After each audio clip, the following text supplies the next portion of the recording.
शरारती बंदर। एक समय की बात है। एक जंगल में एक शरारती बंदर रहा करता था।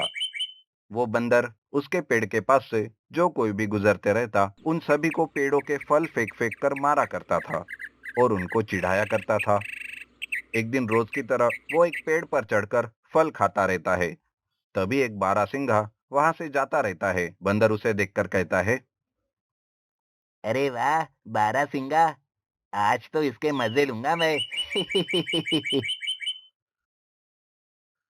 ये सोचकर बंदर पेड़ से फल तोड़ता है और उस बारहसिंगा को फेंक कर मारता है और छुप जाता है। बारहसिंगा बेचारा इधर उधर देखता है, लेकिन उसे कोई नहीं दिखता। तभी वो बंदर फिर से एक फल बारहसिंगा को फेंक कर मारता है। इस बार बारहसिंगा को गुस्सा आता है और वो कहता है, अरे कौन है जो मुझे ये फल तोड़कर मार रहा है?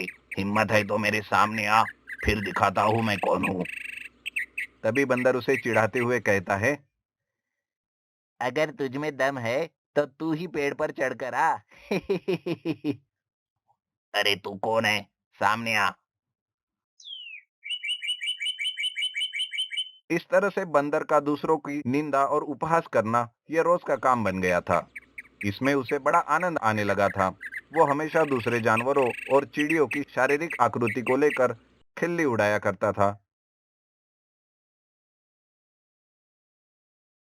एक बार भालू उसके पेड़ के नीचे से जा रहा था। तभी बंदर उसे देखकर कहता है, अरे ओए मोटू, इतना बड़ा वजन उठाकर कहाँ जा रहे हो?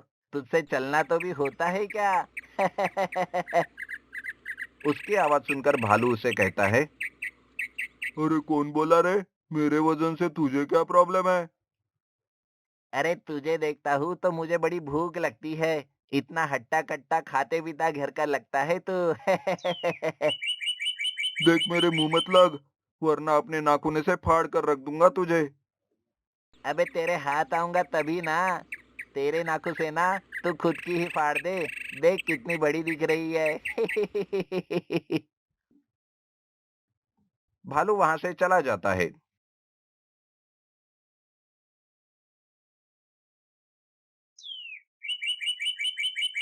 गर्मी का मौसम था। पेड़ों पर खूब सारे आम लगे हुए थे। बंदर सभी पेड़ों पर घूम घूम कर आमों का रस चूसता और मजे करता। बंदर ऊपर से नीचे आने जाने वाले जानवरों के ऊपर बैठे बैठे आम फेंक कर मारता और खूब हंसता। तभी वहां से उसे एक हाथी गुजरते हुए दिखा। बंदर जो पेड़ पर बैठकर आम खा रहा था, वो अपने शरारती दिमाग से लाचार था। वो उसे देखकर सोचने लगता है। अरे वाह! ये हाथी कहाँ जा रहा है? चलो आज इसको सताता हूँ। ये सोचकर बंदर ने हाथी पर एक आम तोड़कर मारा। आम हाथी के कान पर लगा।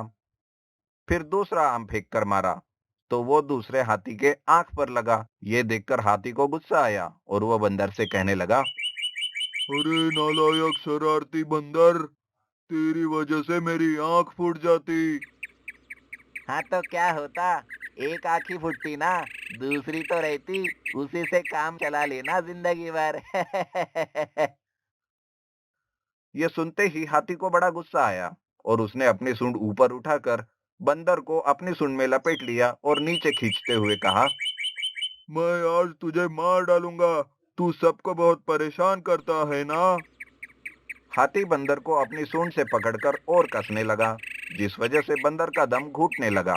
बंदर कहता है, अरे, अरे हाथी भाई, मुझे माफ कर दो। मैं फिर कभी ऐसा नहीं करूँगा, कसम से। बंदर ने अपने कान पकड़ लिए और हाथी से माफी मांगी। बंदर के बार बार माफी मांगने और रोने पर हाथी को दया आ गई और उसने बंदर को छोड़ दिया। कुछ समय बाद दोनों घनिष्ठ मित्र हो गए। बंदर अब अपने मित्र को फल तोड़कर खिलाता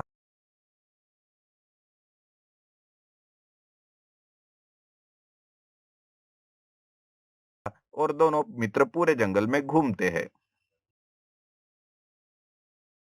नीति। किसी को परेशान करना नहीं चाहिए, उसका परिणाम बुरा ही होता है।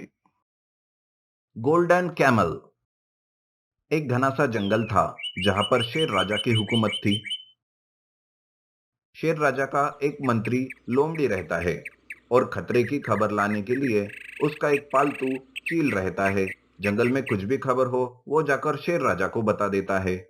लोमड़ी राजा की हमेशा ही तरफदारी करता रहता है। एक बार चील एक खबर लेकर शेर राजा के पास आता है। वो कहता है, शेर राजा, हमारे जंगल की तरफ एक ऊंट आ रहा है, लेकिन वो कुछ अलग है। वो एकदम सोने के जैसा चमक रहा है। क्या कहा? सुनहरा ऊंट? उसे तो मैं भी देखना चाहता हूँ। लोमड़ी ये बात सुनकर शेर राजा से कहता है, शेर महाराज, सुना है ऊंट का मांस बहुत स्वादिष्ट होता है। ऊपर से ये सुनहरा है। मेरे तो मुंह में अभी से पानी आ रहा है। अरे ओ लोमड़ी, वो ऊंट तो हमारा मेहमान है। खबरदार जो उसके शिकार करने की सोची भी तो जान से हाथ धो बैठोगे तुम। माफ कीजिए महाराज, भावना में जरा बह गया था। अपनी भावना पे काबू रख लोमड़ी। कहीं मेरी भावना भड़क गई तो तेरे जान के लाले ना पड़ जाए। लोमड़ी शेर की बात सुनकर अंदर से बहुत नाराज होता है। शेर राजा सुनहरे ऊंट का स्वागत करता है। आइए आइए ऊंट महाराज, आपके जैसे सुनहरे ऊंट का इस जंगल में हम सब जानवर स्वागत करते हैं। आपका बहुत बहुत शुक्रिया शेर राजा। उस सुनहरे ऊंट को देखने के लिए जंगल के सारे जानवर आते जाते रहते हैं। सुनहरे ऊंट को देखकर सारे जानवर बहुत खुश होते हैं।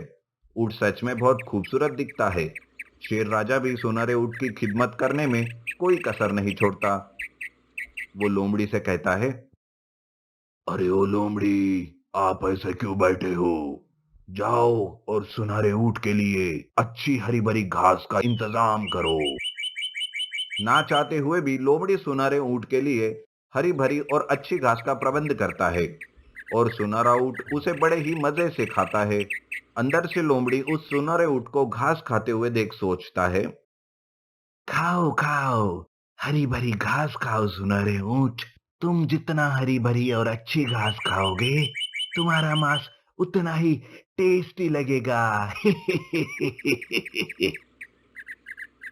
लोमड़ी अंदर ही अंदर उस सुनहरे ऊंट के शिकार की योजना बनाता है। शेर राजा को वो बार बार उस ऊंट को शिकार करने के लिए कहता है, लेकिन शेर राजा लोमड़ी को ही चुप करा देता है।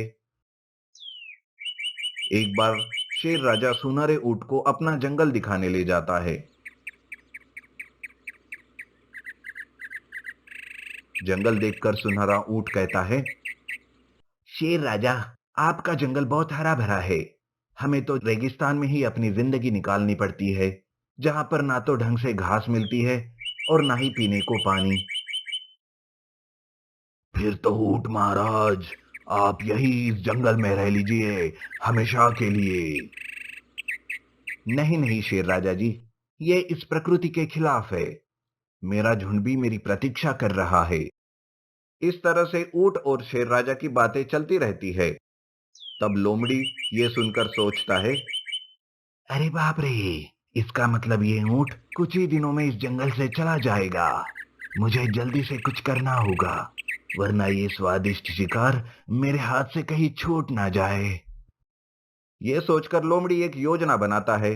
वो एक हाथी के पास जाता है जो एक पागल हाथी होता है और उस पागल हाथी से बात करके लोमड़ी उस सुनहरे ऊंट पर हमला करने के लिए उसे उकसाता है। फिर क्या, वो पागल हाथी भी उस ऊंट पर हमला करने के लिए आता है, लेकिन हमला करने के वक्त ही वो पागल हाथी भूल जाता है कि हमला किस पर करना है और वो भागते हुए आकर लोमड़ी को ही उठाकर पटकने लगता है और उसे पानी में फेंक देता है। पागल हाथी को देखकर सारे जानवर भाग जाते हैं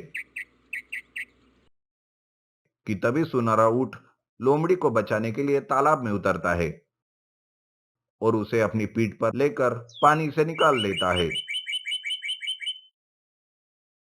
शेर राजा ये देखकर कहता है, क्यों रे लोमड़ी, उस पागल हाथी ने तुझे ही क्यों उठाकर पटका?